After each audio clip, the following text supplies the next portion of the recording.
nosotros no hemos estado acabados, nosotros no estamos acabados, nunca hemos estado acabados.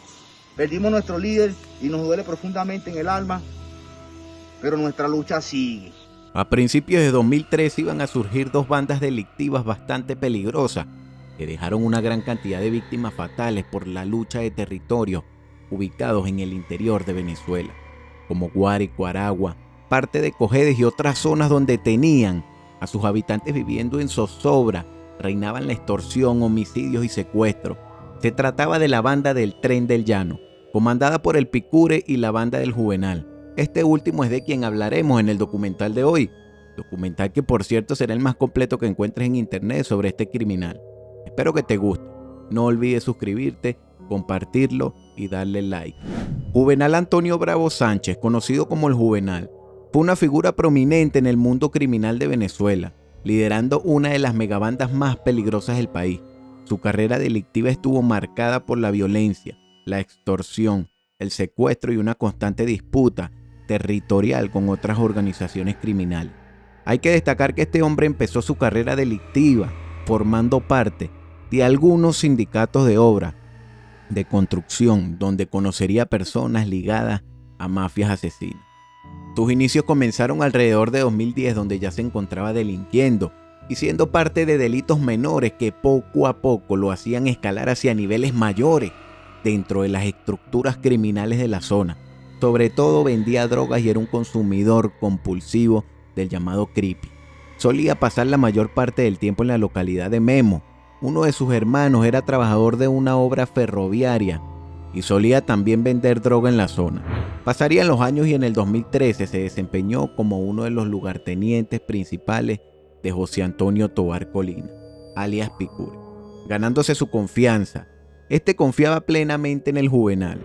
Juntos, estos dos líderes construyeron un imperio delictivo, perpetrando crímenes como extorsión, secuestro, cobro de vacuna, homicidios, ataques a estaciones de policía, robo de ganado, caballos, propiedades productivas en el sur de Aragua, así como también en los estados fronterizos de Miranda y Guárico.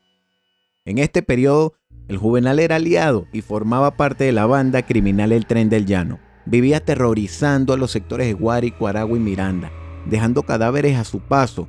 Estos sujetos no tenían ningún respeto por la vida humana y muchas veces solían descuartizar a sus víctimas sin contemplación alguna.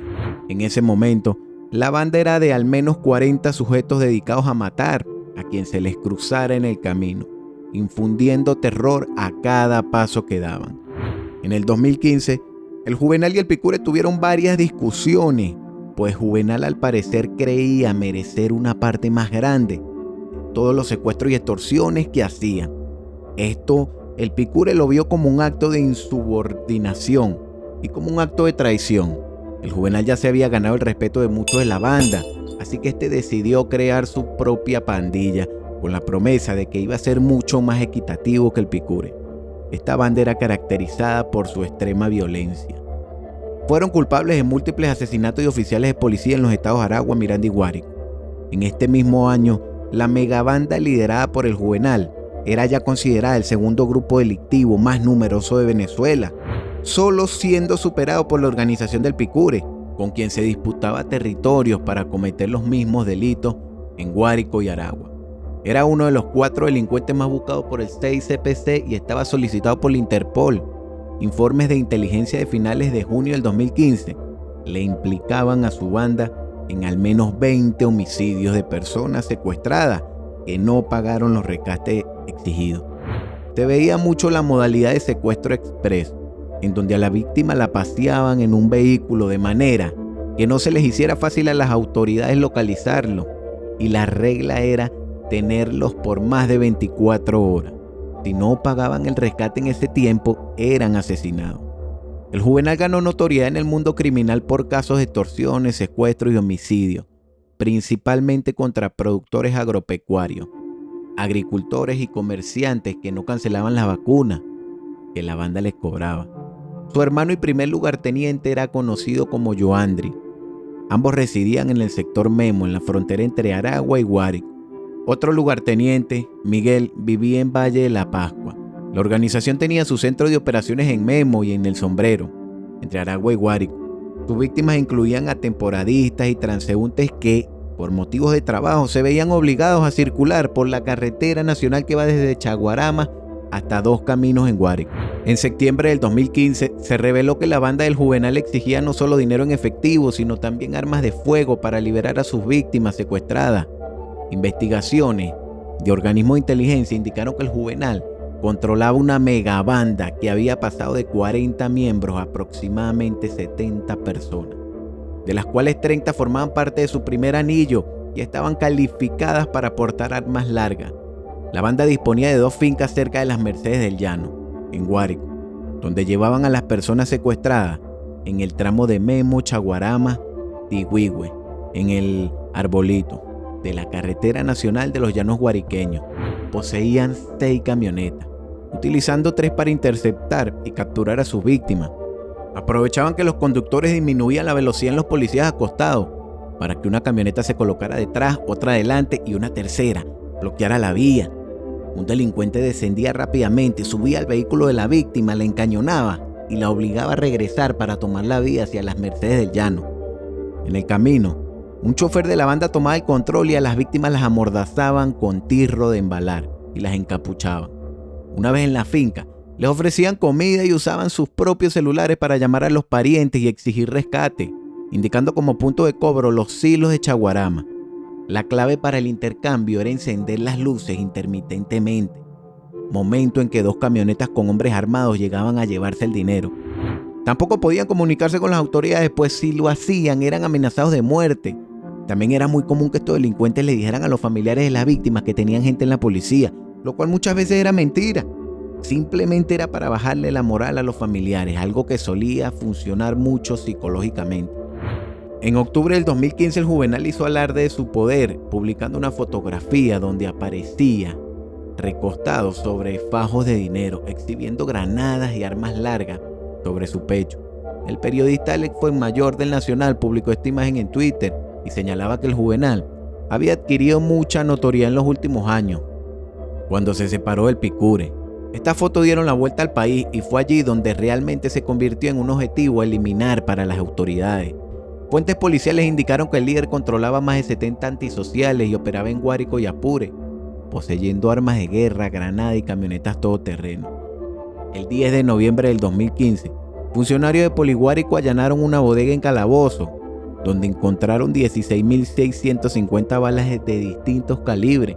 La mayoría eran calibre 12, marca Cabín, de los que también encontraron 15.776 cartuchos, el tipo de bala que usan los policías del país para sus armas largas. También se hallaron 725 cartuchos calibre 12, marca Dragaslit, 50 proyectiles marca Winchester, calibre 243, usados en fusiles y francotiradores, y 7 proyectiles marca Win, calibre 308, diseñados para FAL. También habían 100 proyectiles marca Hornet, calibre 22 milímetros de rifle. 3 personas fueron detenidas ese día y las autoridades señalaron que el lote de balas pertenecía al Juvenal. Pocos días antes, el 1 de noviembre del 2015, un integrante de la banda del Juvenal, Esaú Israel Martínez Villegas, fue detenido por el SEBIN en San Francisco de Cara, en Aragua, mientras enterraba nada más y nada menos que un arsenal en el patio de su casa. El lote de armas incluía un FAL calibre 7.52 x 51, una pistola Sauer calibre 9 milímetros, 4 granadas, una de fusil antitanque, una defensiva MK2, una ofensiva modelo 14 y una incendiaria, más de 300 balas de distinto calibre. El operativo se llevó a cabo en la vivienda de Martínez Villegas, ubicada en la calle Los Ilustres del sector Guanayén, en los linderos entre Aragua y Guárico. Se confirmó que Martínez Villegas formaba parte de la banda del Juvenal, después de que ésta se separara de la banda del Picure. Para ese momento ambos estaban siendo buscados con alertas rojas del Interpol. En el 2016, el Juvenal y el Picure se enfrentaron en varias oportunidades. Empezarían tiroteos sangrientos, incluso a corta distancia, donde las personas caían como moscas por todos lados. Esto parecía el lejano oeste.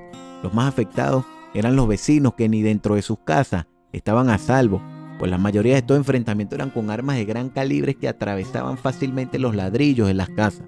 ¡Suéltale!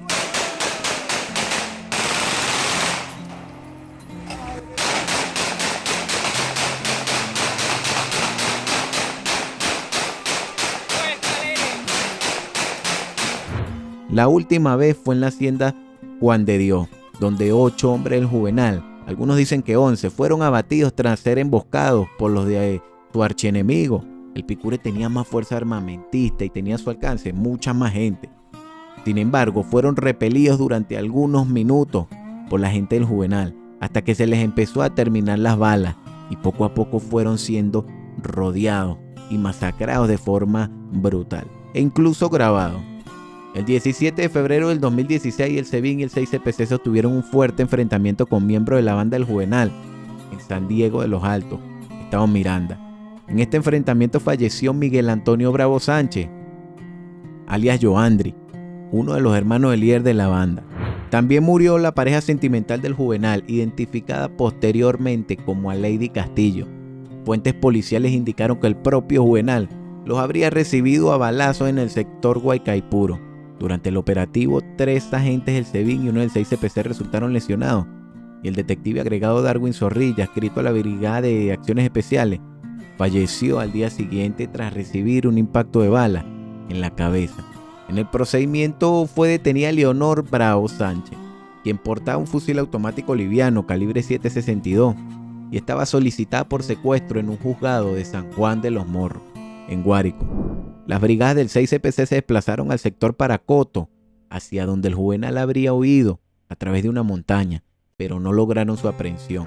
Escaparía una vez más, y es que estos hombres ya conocían de memoria todas las rutas posibles para poder escapar, camuflarse e incluso dejar mensajes a las autoridades burlándose de ellos. Era su campo, su tierra. Muchos de estos delincuentes habían crecido en estos matorrales.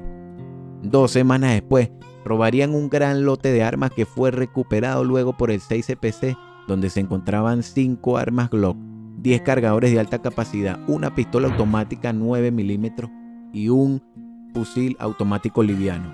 El ministro afirmó que estos hechos guardaban relación con el robo de armas al Instituto Autónomo de la Policía del Estado Miranda, ocurrido el 8 de febrero, donde se habían sustraído aproximadamente 60 armas de fuego. En este contexto, el ministro criticó el descuido de los jefes policiales por colocar la situación de vulnerabilidad a la población mirandina. A principios de marzo del 2016, funcionarios realizaban operativos para dar con los miembros de la megabanda del Juvenal. Se manejaban versiones extraoficiales de la policía judicial que indicaban que Antonio Bravo Sánchez habría resultado muerto al intentar huir por una montaña vía Paracoto, en el estado Miranda. Según un reporte de radio de un funcionario del BAE, luego se supo que esto resultó ser falso. Ya para finales del 2016 y principios del 2017, se reveló información sobre los vínculos de bandas criminales como el Picure y el Juvenal con grupos paramilitares, especialmente en el contexto de los sindicatos de la construcción. El periodista Javier Mallorca dijo del Nacional que había una relación existente entre bandas y sindicatos, mencionando que la banda de José Tobar, alias Picure, se hacía llamar el Tren de los Llanos por su nexo con sindicatos ferrocarrileros. Esta conexión se debía a la participación en la banda de 2 líderes sindicales que regían la fuerza laboral en la construcción de la vía férrea al centro del país que pasaría por Guárico. Estos sindicatos al parecer estaban acoplados con sindicalistas ADECO de la construcción del ferrocarril de los Llanos Centrales. La nota también destacó que los sindicatos de la construcción, al apoderarse de una gran cantidad de riqueza destinada a la clase obrera, se convertían en un caldo de cultivo para la extorsión y la violencia. Uno de los líderes que representaba como interventor entre la policía sindical y el paramilitarismo fue conocido como La Crema, quien era secretario general de Acción Democrática en Altagracia de Orituco y cabecilla de la banda Los Plateados, que operaba como parte de la megabanda del Tren de los Llanos, dirigida esta por el Picure. Cabe destacar que Díaz fue asesinado por integrantes de la banda del Juvenal el 25 de noviembre del 2015 en un mitin en Altagracia de Orituco.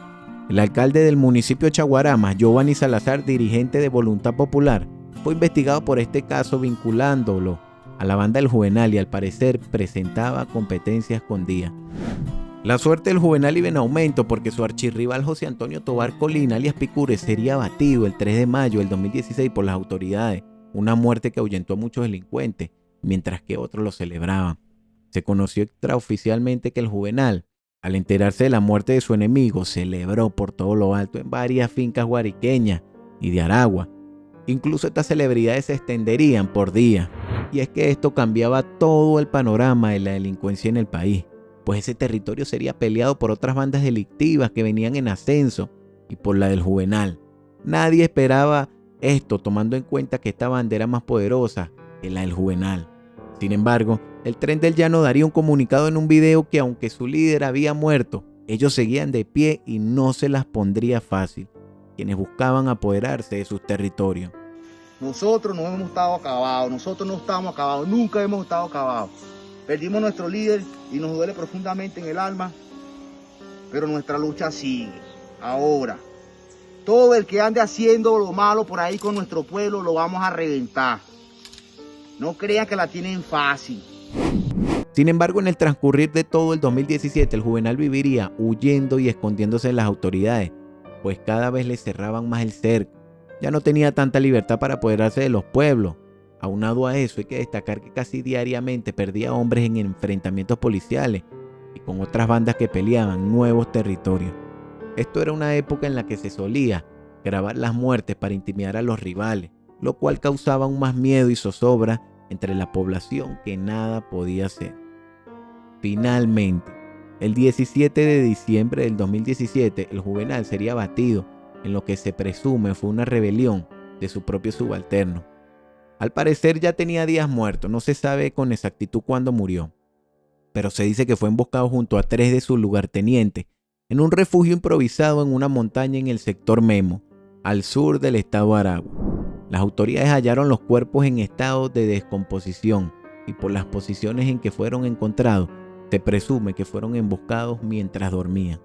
Una comisión de los comandos rurales de la Guardia Nacional que realizaba patrullaje por el sector El Taque, en Memo, en San Casimiro, Aragua, se dieron cuenta que llegaron al escondite.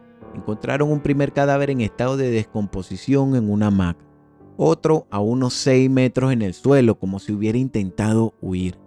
En una colchoneta fueron hallados 2 cuerpos más, un hombre y una mujer abrazados boca abajo. El cuerpo masculino fue identificado en el lugar por su madre, María Isabel Sánchez, como Juvenal Antonio Bravo Sánchez, alias Juvenal. Las otras 2 personas encontradas sin vida fueron Norberto José Bravo, otro hermano del Juvenal, y Kelvin de Jesús Peña, alias Bombillo. La identidad de la mujer no fue conocida inicialmente. Comisiones de la Brigada del Cuerpo de Investigaciones Científicas Penales y Criminalísticas en Aragua y Guárico se presentaron en el sitio para trasladar a los cadáveres y someterlos a pruebas forenses para precisar sus identidades. Se conoció que la data de muerte era de aproximadamente 5 o 6 días. Todos los cadáveres presentaban orificios de bala a quemarropa en el cuerpo y la cabeza, lo que fortalecía la hipótesis de la emboscada y el ajusticiamiento. El móvil que se manejó del crimen fue ajuste de cuenta. El 18 de diciembre del 2017, tras el reconocimiento inicial, los cuerpos fueron trasladados a la morgue del Hospital Central de San Juan de los Morros para su identificación mediante métodos de ADN y criminalística. Se conoció que el cadáver del Juvenal no había sido identificado completamente debido al avanzado estado de descomposición del cuerpo, por lo que se estaban utilizando medios no ordinarios para ello. Se agregó que el presunto victimario era otro primo apodado como el Junior, quien contaba con un amplio prontuario policial en Guárico. Y así terminaba una corta e intensa carrera criminal, un sujeto que infundió miedo a la población por más de 5 años, una rata que luego de su muerte hizo que los índices de violencia bajaran considerablemente para el bien de la población del interior que de alguna manera lo necesitaba. Y aunque siguen habiendo bandas peligrosas, ya la tasa de homicidios no es la misma. En estos últimos años las autoridades policiales han hecho un esfuerzo sobrehumano y ha llegado un periodo de tranquilidad, aunque no del todo, pero no se compara con aquellos años nefastos donde el Juvenal hacía en la suya. Espero que te haya gustado el documental, espero que lo compartas, le des like y sobre todo te suscribas. Por favor, coméntame de quién te gustaría ver un documental. Que tengas buenas noches.